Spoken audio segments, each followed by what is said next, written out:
Selamat datang kawan-kawan semuanya di channel Riam Biru. Terima kasih banyak untuk kawan-kawan semua yang sudah berkenan hadir di channel ini. Baik, kali ini ada satu cerita datang dari Mas Sugiharto atau Mas Ugi biasa dipanggil.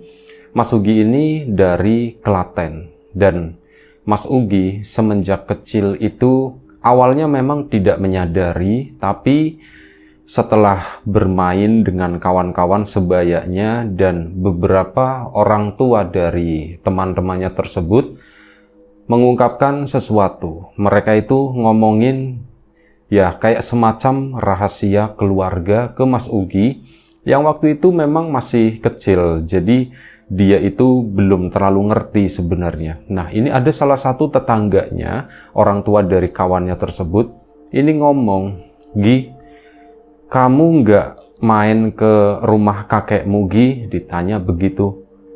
Nah, Mas Ugi itu nggak kepikiran sama sekali kalau dalam kehidupan itu ada yang namanya kakek. Dia memang sering mendengar gitu, itu mbahku, teman-temannya ngomong ya, "Ayo main ke rumah mbahku, main ke rumah mbahku." Tapi Mas Ugi ya udah main-main aja. Dia tuh nggak berpikir mereka punya mbah, aku kok nggak punya gitu. Itu nggak kepikiran sampai akhirnya ada orang tua yang ngomong begitu, dan Mas Ugi pun mulai berpikir, mbahku, emang aku punya mbah ya gitu. Nanya sama tetangga tersebut, yang namanya orang ya punya mbah lah, dan mbahmu itu masih hidup, katanya begitu. Mbahku masih hidup. Itu bener-bener ya masih lumayan cukup blank, nggak terlalu ngerti itu, dan udah main-main dia pun pulang gitu. Pulang pun nggak langsung menanyakan ke orang tuanya. Lupa dulu sampai malam harinya dia baru inget. Nanyalah sama bapaknya, "Pak, aku punya mbah nggak sih Pak?" gitu. Ditanya begitu bapaknya. Bapaknya pun kaget, "Loh, kok kamu nanyanya seperti itu?" "Iya Pak, itu bapaknya, ibunya si ini ngomong sama aku, Gi, kamu nggak main ke rumah mbahmu, mbahmu itu masih hidup loh." Ngomong kayak gitu. Nah, si bapaknya ini, bapaknya Mas Ugi itu kayak marah. "Kamu nggak usah dengerin omongan orang," kata bapak. Ya Mas Uginya kan bingung, "Loh Pak, aku kan cuma nanya begitu Pak." "Udah nggak usah dibahas," kata si bapak. Dan belakangan itu diketahui ternyata bapaknya keluar rumah. Nggak lama setelah Mas Ugi ngomong tersebut, ada obrolan nih sama ibunya dulu. Ngomongin apa Mas Ugi nggak ngerti. Kemudian bapaknya itu keluar, dan ternyata dari rumahnya Mas Ugi ini lumayan cukup kedengeran kayak ada keributan-keributan seperti itulah. Bapaknya Mas Ugi itu lagi marah-marah sama tetangganya tersebut. Ibunya kan nunggu di depan rumah, masih di dalam rumah gitu ya, di balik pintu. Nah, Mas Uginya, "Bu, ada apa Bu, ada apa?" Udah, kamu anak kecil, nggak usah ikut-ikutan," kata ibu. Ya udah, Mas Ugi pun mundur. Nggak lama setelah itu bapaknya itu pulang seolah-olah nggak terjadi apa-apa di depannya Mas Ugi, tapi ngobrol sama ibunya, ya nggak ngerti lagi apa yang mereka omongin. Mas Ugi masih dengan kegiatannya belajar gitu ya, belajar nulis halus. Sampai malam Mas Ugi pun tertidur. Nah, keesokan paginya berangkat sekolah, ketemu sama temannya si Tono yang orang tuanya itu ya, yang tadi ngomong itu. Nah, si Tono ini cerita sama Mas Ugi, "Gi, tahu nggak Gi? Bapakmu tadi malam datang ke rumah marah-marah," katanya. "Hah? Bapakku datang ke rumah marah-marah? Kenapa?" gitu kan. "Itu gara-gara ngomongin masalah mbahmu," katanya begitu, kata si Tono. Ya Mas Ugi juga nggak ngeh ini masalahnya apa, konteksnya apa, anak kecil gitu ya. Cuman bilang, "Iya Gi, bapakmu tuh marah-marah," gitu. Ya udah, hanya sebatas itu doang. Nah, sepulang dari sekolah, Mas Ugi, bapak lagi nggak di rumah nih, ngomong sama ibunya, "Bu, si Tono cerita Bu, tadi malam katanya bapak itu marah-marah ya ke orang tuanya Tono," katanya begitu. "Udah, kamu anak kecil, nggak usah ikut-ikut," kata si ibu. "Ya Bu, aku pengen tahu," katanya, "kenapa bapak marah-marah gitu kan. Aku malu Bu soalnya," kata si Mas Uginya. "Ya udah selesai," kata ibu, "udah nggak usah dibahas lagi ya.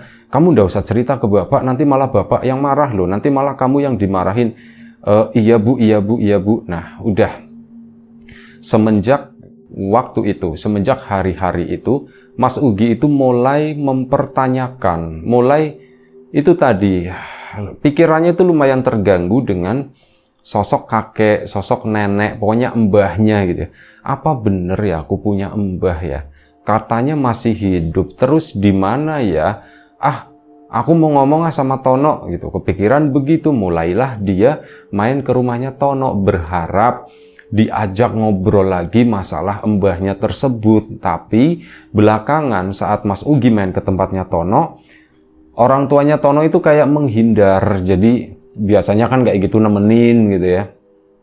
Nanti ngajakin ngobrol, ngeledekin atau apa. Kali ini tuh enggak, bener-bener kayak Mas Ugi datang, mereka berdua itu enggak ada gitu ya. Ini kemana ya? Akhirnya Mas Ugi tuh sengaja nanya sama Tono, "No, bapak sama ibumu kemana, No?" "Ada di dalam," katanya begitu. Mas Ugi, "No, mainnya di dalam aja yuk, No." "Lah, ngapain main di dalam?" kata si Mas Tononya. "Ya, aku pengen main di dalam aja." Nggak mau. Nah, Mas Ugi sengaja masuk ke dalam rumahnya Tono. Di sana dari depan itu pintu belakang masih kebuka gitu ya. Rumahnya tuh rumah gubuk gitu. Langsung masuk ke belakang sana. Nembus ke belakang, ada bapak sama ibunya si Tono, tapi beda tempat gitu. Mereka berdua berada di tempat yang berbeda. Ini Mas Ugi ke sana sengaja pengen disapa, pengen diajakin ngobrol sama mereka berdua, tapi mereka tuh diem-diem aja. Bahkan Mas Ugi tuh sampai beralasan gitu ya. "Mak, masak apa, Mak?" manggilnya ibunya si Mas Tono itu. "Mak, masak apa, Mak?" Si maknya Tono cuman jawab, "Masak air." Udah gitu doang dan gak ada apa-apa lagi. Mas Ugi sengaja berdiri agak lama di situ. Si orang tuanya Mas Tono itu cuek gitu ya. Mungkin karena masih trauma habis dimarahin orang tuanya Mas Ugi. Mas Ugi pun ke belakang lagi. "No, bapak sama ibumu kenapa diem ya, No ya?" "Ya mereka takut kali," kata si Tononya. "Mereka takut kali habis dimarahin sama bapakmu. Bapakmu itu serem gitu. Kesini tuh masuk dibegini-beginiin pakai golok," katanya begitu. "Hah? Pakai golok?" "Iya, pakai golok. Emang kamu nggak tahu?" "Enggak, aku nggak tahu. Aku nanya sama ibu, cuman katanya, udah anak kecil nggak usah ikut-ikutan," kata si ibuku begitu. "Oh ya udahlah, biarin gitu." Udah, bapakmu itu galak," kata si Mas Tono. Iya. Mulailah itu tadi makin kepikiran, sebenarnya ada apa sih? Aku jadi penasaran gitu. Tapi namanya anak masih kecil, terbatas juga, dan berharap waktu itu Mas Ugi sebenarnya ada orang dewasa atau ada informasi apapun yang berhubungan dengan kakek neneknya. Mau nanyain ke orang tua, pasti jawabannya begitu. Udah nggak usah dibahas, pasti jawabannya mengecewakan. Jadi Mas Ugi pun akhirnya hanya berdiam, dia tuh hanya berpikir-pikir aja gitu ya. Terus memikirkan kakek sama nenekku masih hidup, cuman mereka di mana ya? Teman-temanku itu pada main ke rumahnya mbahnya, sementara aku ndak punya gitu ya. Ndak tahu mbahku itu di mana. Dan pada suatu hari itu sempat main ke tempat kawannya yang lain dan memang kebetulan tinggalnya masih sama kakek neneknya. Akhirnya ke situ Mas Ugi pun coba memberanikan diri nanya, "Mbah, aku itu punya mbah enggak sih?" Ditanya begitu. "Ya kamu punya." "Aku ya mbahmu," kata si ini ya. "Aku ya mbahmu." "Enggak, maksudnya mbah yang beneran gitu." "Lah ya aku ya mbahmu yang beneran gitu kan. Kamu aneh-aneh aja nanyain." "Enggak, maksudnya mbah kan mbahnya ini. Aku itu ya harusnya punya mbah gitu." "Itu gimana mbah? Aku punya atau enggak mbah?" "Iya mana sih mbah tahu," kata si orang tua tersebut ya. "Tanya sama bapak sama ibumu. Harusnya setiap anak itu ya pasti punya mbah. Tapi mbahnya itu masih hidup atau enggak?" "Katanya mbahku masih hidup mbah," kata situ ya. "Loh, kamu tahu dari siapa?" gitu kan si mbah tadi. "Aku tahu dari ibunya Tono." Wah gitu kan si mbahnya tadi. Udah nggak usah dipanjang lebarin. Kamu kalau mau tahu ya kamu coba carilah," katanya begitu. "Kalau memang mbahmu masih hidup, kamu coba cari. Tapi ya nanti kalau kamu udah besar, kalau masih kecil kayak gini, bakalan susah," kata si mbahnya tadi. Akhirnya Mas Tono pun ya kecewa lagi, nggak dapat, ya masih kecil ya. Jadi bertanyanya pun terbatas, apa yang kepintas di pikirannya, yang nggak kepintas ya udah gitu. Akhirnya Mas Tono pun balik menjalani kehidupan anak-anaknya, masa anak-anaknya tersebut. Oh ya, kejadiannya ini udah lama ya, sekitar tahun 80-an, sewaktu nanya-nanya ini. Mas Ugi itu masih kecil, itu sekitar tahun 80-an. waktu pun beranjak, waktu pun berjalan, sampai Mas Ugi itu udah mulai gede lah, usianya itu udah belasan, hampir 20 tahun. Dan waktu itu kisaran sekitar tahun 90-an akhir. Mas Ugi masih dengan rasa penasarannya, tapi selama bertahun-tahun itu memang kayak mentok. Aku ndak tahu apapun mengenai kakek nenekku, dan saat udah besar tersebut, Mas Ugi memberanikan diri untuk bertanya secara serius ke kedua orang tuanya. Yang punya jawaban itu ya kedua orang tuanya. Kalau kakek nenek dari pihak ibu, Mas Ugi tahu mereka itu udah meninggal, tapi kakek nenek dari pihak bapak ini yang katanya masih hidup, cuman di mana Mas Ugi nggak pernah melihat sekalipun. Dan akhirnya memberanikan diri untuk menanyakan hal tersebut ke bapak ibunya, terutama bapaknya ya. Pak, aku mau nanya Pak, gitu kan. Nanya apa Gi? Tapi bapak jangan marah ya, kata si Mas Ugi. Ya enggak lah ya, tergantung kamu mau nanya apa. Kalau mau nanya bapak punya duit atau enggak, ya bapak enggak punya duit, katanya.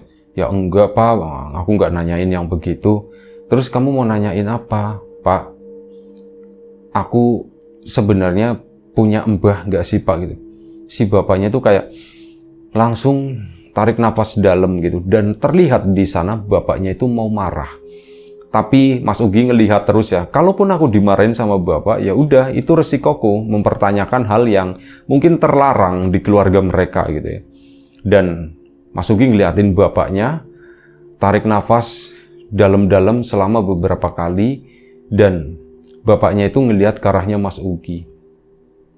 Kenapa kamu bertanya seperti itu? Belum dapat jawaban malah ditanya lagi. Ya Pak, hal ini udah disiapkan sama Mas Ugi. Pak, yang namanya orang gitu ya, pasti kan ada silsilahnya Pak. Aku anaknya Bapak, dan Bapak itu pasti punya orang tua, yaitu mbahku. Aku itu, ya aku cucu Pak, namanya cucu. Cuma pengen tahu Pak, kalau kakek nenek udah meninggal, ya udah aku pengen tahu kuburannya di mana. Aku kan bisa nyekar ke sana, aku bisa berdoa untuk kakek nenekku yang memang aku ndak pernah ketemu, aku ndak pernah ngelihat. Kalau mereka masih hidup ya, kalau bisa aku pengen ketemu lah Pak lah, pengen ngelihat wajahnya tuh kayak gimana, mirip siapa, kata si itu ya, kata si Mas Ugi. Dan di sana bapaknya pun terdiam. Lumayan cukup lama, bermenit-menit gitu ya. Mas Ugi pun sampai salah tingkah, ini bapak itu mau ngomong apa ya? Mau ngomong atau mau marah atau mau ngamuk atau mau apa? Diem aja sampai akhirnya bapak itu ngelihat ke arahnya Mas Ugi lagi. Ngeliatin, masih terdiam. Dan selama beberapa saat akhirnya bapaknya pun ngomong. Kamu pengen tahu kakek nenekmu, katanya. Iya Pak, aku pengen tahu Pak. Dan oh iya, catatan lagi, Mas Ugi itu dari pihak bapak, itu ndak punya pade atau bule. Jadi bapaknya itu kayak anak tunggal, satu-satunya. Dan kamu pengen tahu?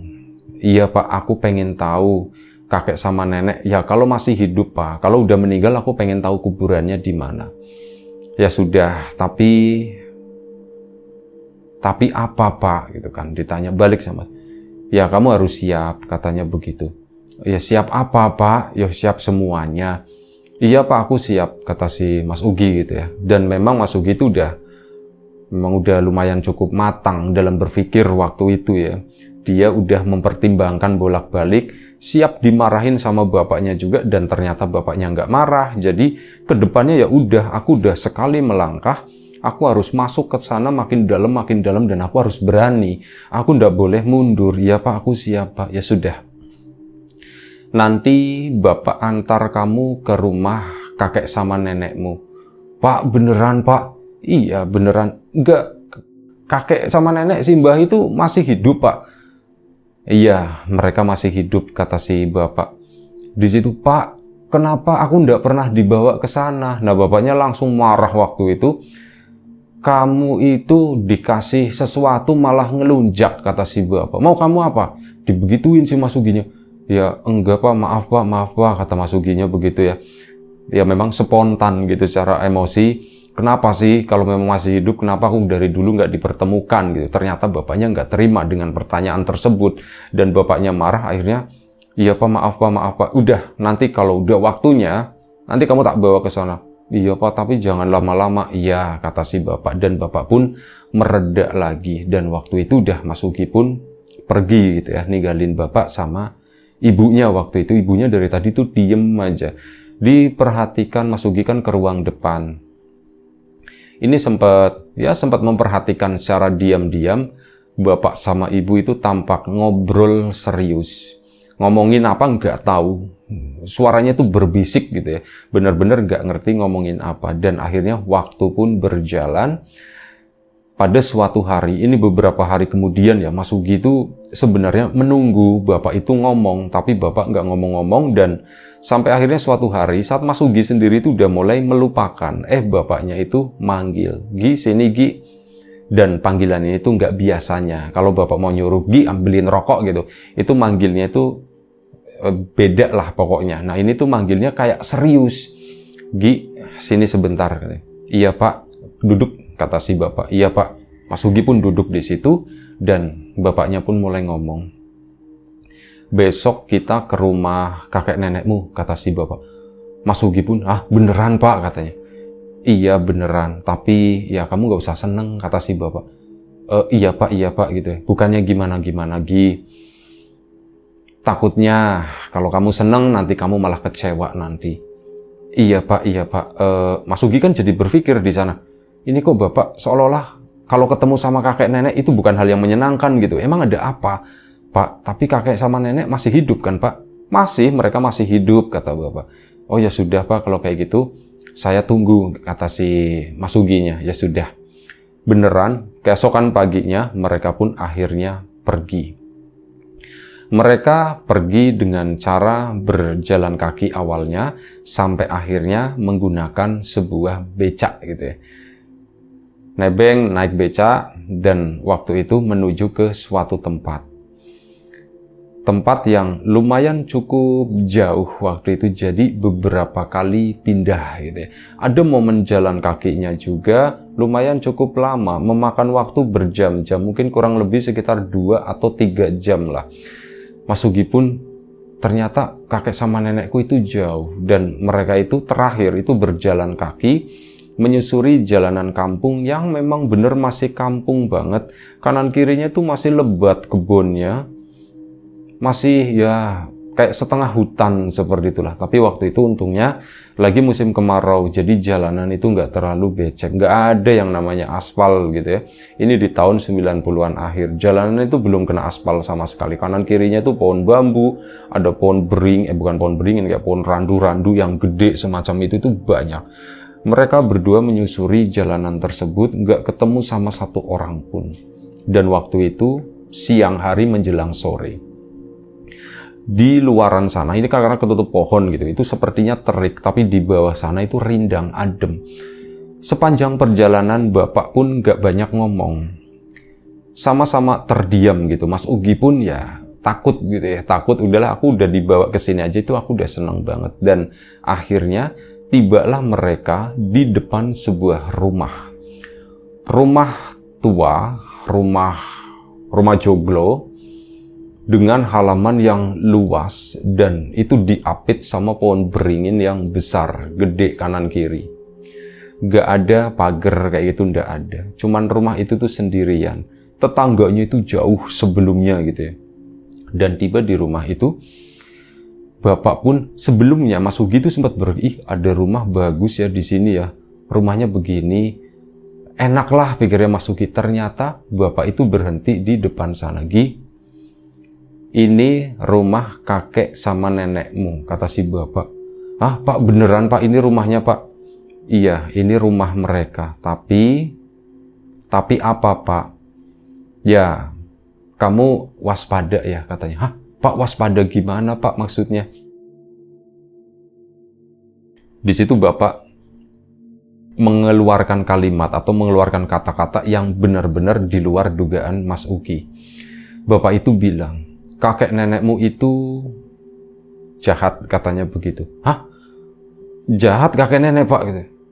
iya, mereka itu orang yang jahat, orang yang berbahaya, dan makanya mereka akan terlihat baik, kata si bapak. Tapi mereka itu berbahaya, jadi kamu hati-hati ya. Apalagi mereka itu nggak pernah melihat kamu, katanya. Pak, ini kok jadi serem ya Pak ya? Memang begitu, kata si bapaknya. Jadi gimana? Kamu mau lanjut ke sana atau kita mau pulang aja, kata si bapak. Kalau pulang, ya mumpung masih terang, kata si bapak. Pak, udah nanggung Pak. Udah sampai di sini, kata si Mas Ugi. Ya sudah, yuk kita masuk, kata si bapak. Tapi ingat itu ya. Iya Pak, baik Pak. Mereka berdua pun masuk ke sana, memasuki halaman tersebut. Mas Ugi begitu melangkah ke halaman rumah itu, ada sesuatu yang tiba-tiba rasanya itu berat. Nafas itu jadi agak sesak. Udara di sekeliling jadi lebih dingin gitu ya. Dan gak tahu Mas Ugi itu merasakan yang namanya badan itu udah mulai merinding semuanya. Dan ini tuh aneh gitu, pikir Mas Ugi. Apa aku kepengaruh sama omongan bapak? Atau memang tempat ini tuh agak sedikit bermasalah gitu ya.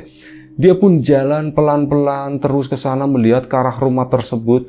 Kanan kirinya dedaunan yang pada jatuh itu kayak nggak pernah disapu, kotor kondisinya. Rumput sih nggak ada, cuman ya itu banyak dedaunan, namanya musim kemarau gitu ya. Jadi daun itu pada rontok kayak musim gugur semacam itulah. Itu dan nggak tahu, serem kata Mas Ugi. Padahal itu tuh masih siang tapi rasa-rasanya tuh serem. Mereka berdua ke sana, bapak pun berdiri di depan teras di situ ya. Bapak pun terlihat sepertinya ragu atau gimana. Bapak itu agak sedikit takut atau gimana. Kenapa? Karena sepanjang perjalanan tadi bapak itu nggak berkeringat. Kalaupun berkeringat itu sebatasnya sewajarnya ya. Tapi begitu bapak tiba di depan teras di sana, entah kenapa di keningnya itu mulai banyak keluar keringat, sampai di mukanya pada netes gitu, sampai ke leher gitu. Bapak kenapa ya, bapak kok sampai keringatan seperti itu? Terus bapak nengok ke arahnya Mas Ugi dan ayo Gi. Mereka pun melangkah ke atas sana, ngetuk pintu, tek tek tek tek. Beberapa kali diketok, nggak ada jawaban, sampai kurang lebih sekitar ketokan keempat. Baru ada jawaban. Siapa gitu? Suara orang tua, suara perempuan, suara seorang nenek. Ini aku, Mak, kata si itu. Ini aku Darmono. Darmono itu namanya bapaknya Mas Ugi. Terus pintu pun dibuka. Begitu pintu dibuka, jegrek. Wah, anakku Darmono, katanya. Anakku yang masih hidup, Darmono. Ngomongnya tuh seperti itu, aneh. Mas Ugi pun ya lumayan cukup kaget gitu, ngomong sebutannya gitu. Anakku yang masih hidup, artinya anaknya nenek ini kemungkinan semuanya udah meninggal gitu. Yang hidup itu cuman si Mas Darmono doang. Dan akhirnya si nenek pun nengok ke arah samping. Lah, iki sopo, katanya. Ini siapa? Kulo Ugi, Mbah, katanya. Saya Ugi, saya Sugiharto, anaknya Pak Darmono, cucunya Simbah, katanya begitu. Nah, begitu ngomong cucunya Simbah, Mas Ugi itu secara sepintas gitu ya, secara sepintas. Ini kayak melihat ada sesuatu yang berbeda di mata neneknya. Tep gitu, matanya tuh kayak tiba-tiba menghitam semuanya. Terus ngeliatin ke arah Mas Ugi dan nanti balik normal lagi, nanti hitam semuanya lagi, balik lagi. Mas Ugi juga sempat kaget. Lah kamu cucuku, kata si nenek. Kenapa Nok? Kamu nggak pernah bawa ke sini cucuku, kata si nenek. Ya nggak kenapa-napa Mak gitu. Aku belum siap dengan jawaban itu, kata si bapaknya. Ini benar-benar obrolan yang aneh antara anak dan orang tua. Setelah itu dipersilahkan masuk mereka. Dibawa masuk ke dalam rumah tersebut. Di dalam rumah itu bersih. Memang rumahnya itu bersih, tapi baunya itu baunya itu nggak enak, kata si Mas Ugi. Ada bau-bau amis, ada bau-bau kemenyannya itu juga ada. Dan Mas Ugi sebenarnya nggak nyaman, tapi hal itu dipaksakan ya. Mereka tuh masuk ke dalam rumah yang memang kondisinya itu gelap. Dan disuruh duduklah mereka di ruang tengah di sana. Duduk, ada kursi bundar begini, ada beberapa kursi. Duduk Mas Ugi sama bapaknya. Bener-bener momen yang aneh. Berkunjung ke rumah kakek nenek sendiri, tapi kok seperti ini ya, rasanya kayak berkunjung ke rumah hantu, pikirnya Mas Ugi. Dan Mas Ugi di sana bertanya-tanya kan, kakek di mana, kakek di mana? Dan ternyata mereka itu kaget. Mono, kamu akhirnya datang juga. Itu ada suara dari belakang dan ternyata itu dari seorang kakek-kakek. Mas Ugi langsung yakin itu pasti kakekku. Pak, gitu kan. Pak, ya Pak Darmono itu layaknya seorang anak gitu ya. Salim sama ibunya, sama neneknya Mas Ugi pun tadi salim. Ini salim. Ini siapa? Tanya si kakek. Ini pasti cucuku. Udah nanya sendiri, dijawab sendiri. Ini pasti cucuku katanya. Iya mbah, aku Sugiyarto katanya. Memperkenalkan diri dan sebagainya. Udah di situ dan mereka pun aneh. Ya antara orang tua dan anak, tapi kayak mereka tuh berjarak banget, pikirnya Mas Ugi. Gak banyak ngomong, setelah itu kakeknya pun ke belakang sana, neneknya giliran gantian bawain minuman. Dan waktu itu bapaknya itu megang pahanya si Mas Ugi begini. Mas Ugi itu langsung ngeh gitu ya. Entah kenapa, aku ngerti. Bapak itu bilang, jangan diminum, mungkin seperti itu ya, jangan diminum. Dan akhirnya apa? Mas Ugi pun diem aja.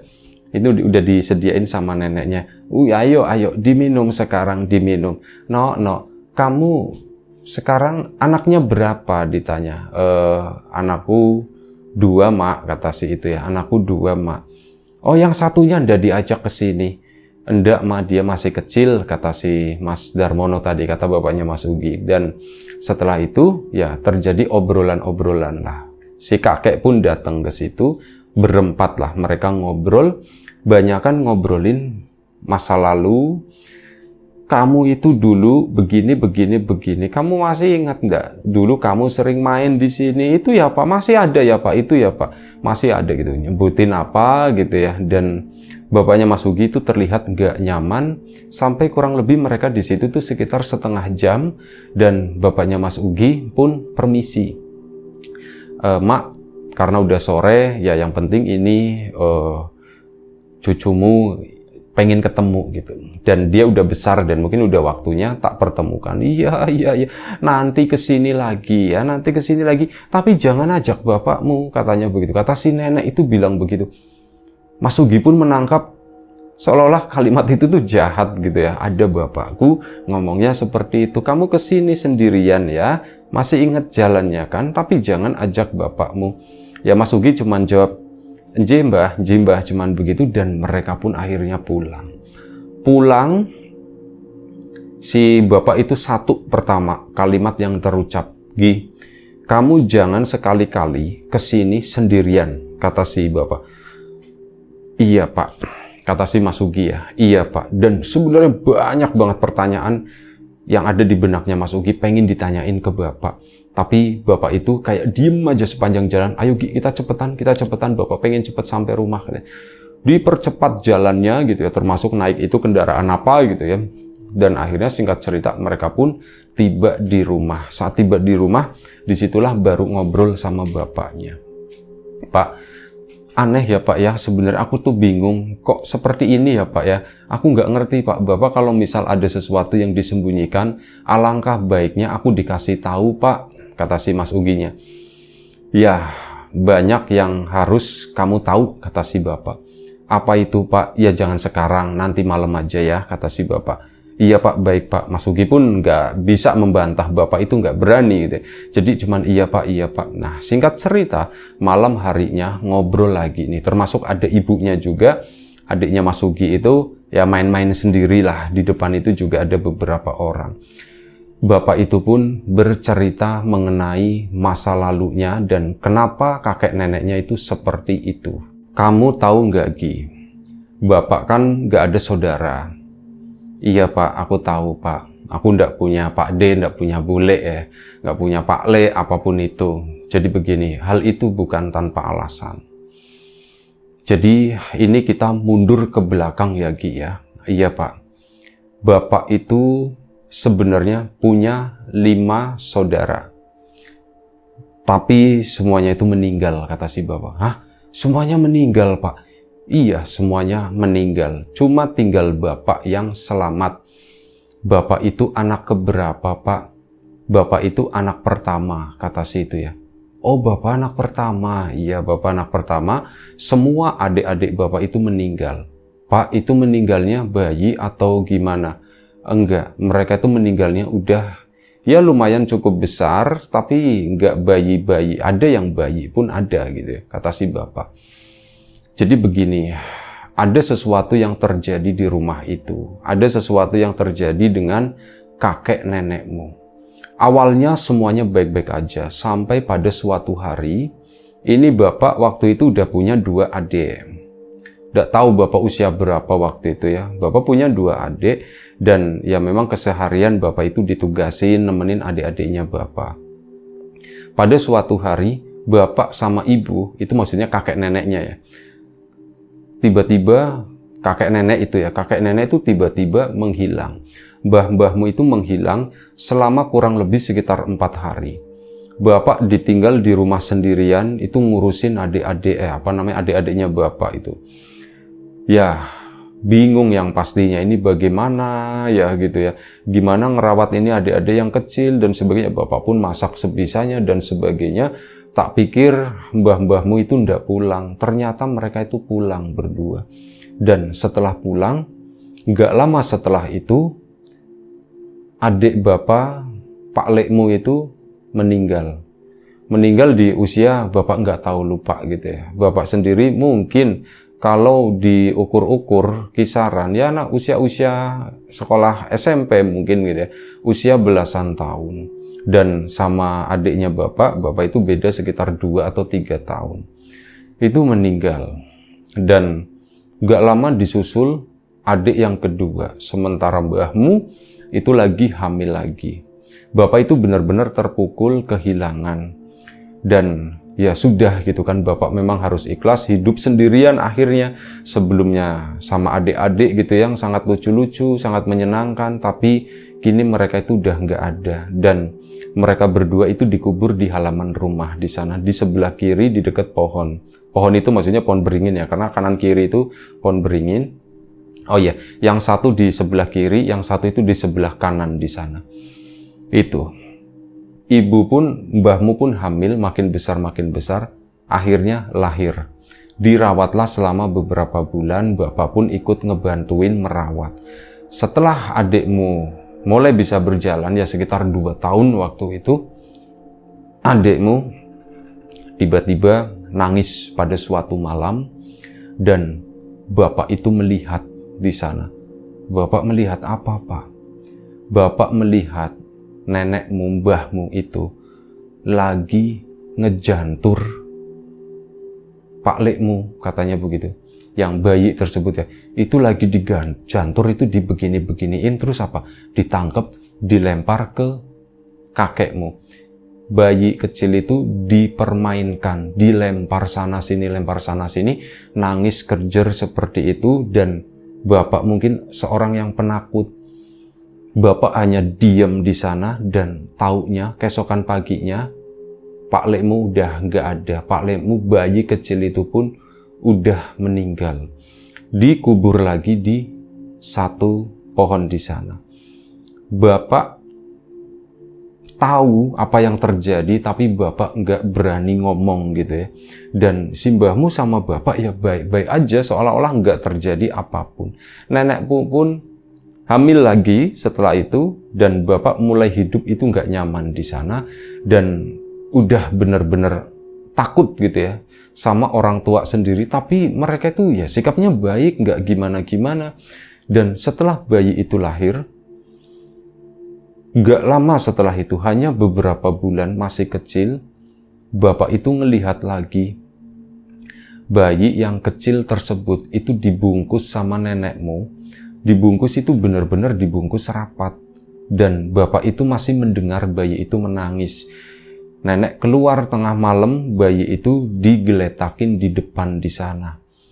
Bapak nggak berani ngapa-ngapain. Bapak mau ngambil, bapak takut atau gimana, itu benar-benar ditaruh di bawah pohon beringin di sana dengan kondisi wajah yang semuanya udah dibalut pakai kain. Dan yang bapak tahu pagi-pagi kakekmu itu udah ngegali lubang dan ternyata bayi itu pun meninggal.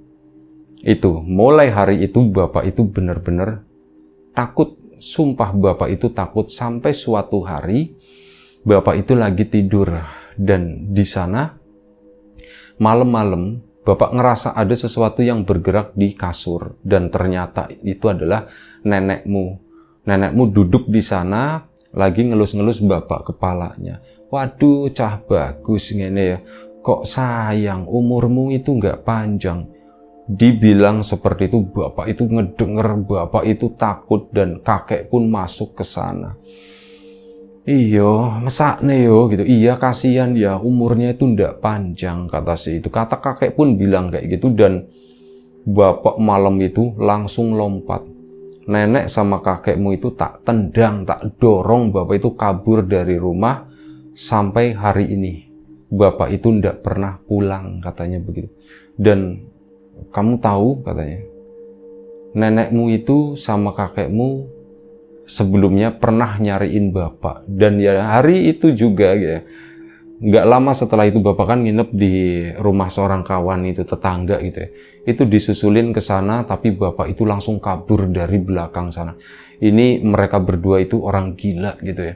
Dan ya sudah, semenjak hari itu bapak bersumpah menghapus mereka dari daftar silsilah gitu ya. Bapak nggak mau anak-anak bapak itu kenal sama kakek neneknya yang seperti itu. Dan termasuk kamu juga gitu. Kamu harusnya tuh nggak perlu tahu sama mereka.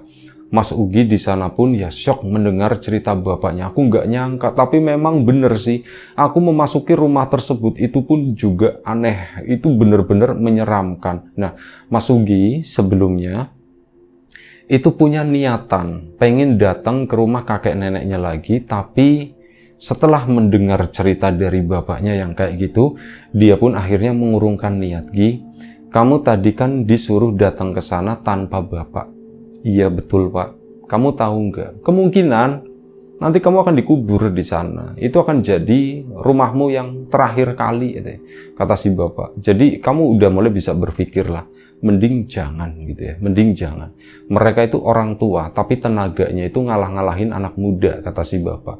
Iya pak, aku mengerti pak. Dan ini benar-benar sangat mengerikan dan aku nggak bakalan datang ke sana pak. Aku nggak bakalan dan aku nggak akan mempertanyakan lagi siapa kakek nenekku. Dan udah akhirnya waktu pun berjalan gitu ya, Mas Ugi pun udah tahu dengan kisah kelam kedua kakek neneknya tersebut. Dia pun memutuskan untuk udah lupakan mereka. Ya karena itu tadi berdasarkan cerita bapak yang seperti itu. Dan Mas Ugi percaya aja tanpa ngecek ke sana ya. Karena Mas Ugi pakai perasaan. Saat dekat sama kakek neneknya itu bukan rasa nyaman, tapi yang ada itu rasa takut. Dan kemungkinan apa yang diceritakan oleh bapaknya itu adalah kebenaran. Dan Mas Ugi pun benar-benar udah itu tadi. Aku nggak mau nyariin mereka. Aku mau hidup normal aja seperti biasanya. Dan nggak lama setelah itu, sekitar 2 tahun kemudian, ada satu kabar kalau kakek neneknya itu meninggal. Kakek neneknya meninggal, dua-duanya meninggal berbarengan gitu ya. 2 tahun setelah itu, dalam satu waktu mereka meninggal dan di sana itu ada pesan. Katanya minta dikuburkan satu di pohon yang sebelah kanan, yang satu dikuburkan di pohon sebelah kiri. Dan memang di situ, karena saat Mas Ugi datang ke sana, itu kan nggak sempat ngecek ke pohon gitu ya. Di situ memang ada nisan dari batu gitu ya. Itu ada beberapa di sana. Dan mereka pun dikuburkan di situ di depan rumah. Ya rumah tersebut alhasil kosong, nggak ada yang berani nempatin. Dan bapaknya Mas Ugi juga udah bodoh amat gitu ya. Udah nggak mau berurusan dengan hal tersebut. Ya, cerita dari Mas Ugi itu hanya sebatas itu. Mungkin horornya nggak ada yang kuntilanak, pocong, genderuwo, dan sebagainya, tapi keluarganya Mas Ugi yang sampai sekarang Mas Ugi itu nggak tahu apa sih yang terjadi sama kakek neneknya. Dan yang menarik itu adalah kepergian mereka berdua selama 4 hari saat bapaknya Mas Ugi itu masih kecil ngerawat adik-adik mereka tuh ngapain, dan kenapa sebelumnya mereka adalah orang yang normal, orang yang baik, tapi sepulangnya saat itu mereka berdua itu kayak jadi semacam monster. Itulah yang masih menjadi misteri buat Mas Ugi, dan termasuk bapaknya juga nggak tahu jawaban dari pertanyaan itu. Itu aja. Satu cerita dari Mas Ugi di Klaten sana. Terima kasih banyak Mas Ugi. Kawan-kawan di rumah juga terima kasih banyak atas support dan dukungannya apapun itu. Kawan-kawan subscriber, kawan-kawan membership, kawan-kawan yang udah kasih support dalam bentuk super thanks ke Riam Biru, kawan-kawan yang udah ngasih like, udah nge-share ke yang lainnya, juga kawan-kawan yang udah ninggalin komentar, terima kasih banyak. Kawan-kawan yang sudah berbelanja bawang gorengnya Wiji, tentu saja terima kasih banyak. Yang belum order, buruan order, karena kemungkinan seminggu lagi stok itu nol. Kita stop dulu untuk produksi gitu ya, karena bawang belakangan lagi susah dan harganya itu lumayan cukup melambung. Itu aja. Doa terbaik dari kami untuk kawan-kawan semua, semoga selalu diberi kemudahan dalam hal apapun, termasuk kemudahan dalam hal rezeki. Yang sakit segera diberi kesembuhan, yang sehat tetap dijaga kesehatannya. Sampai jumpa di episode selanjutnya Riam Biru. Jaga kesehatan kawan-kawan semuanya. Selamat menunaikan ibadah puasa bagi kawan-kawan yang menjalankan. Assalamualaikum warahmatullahi wabarakatuh.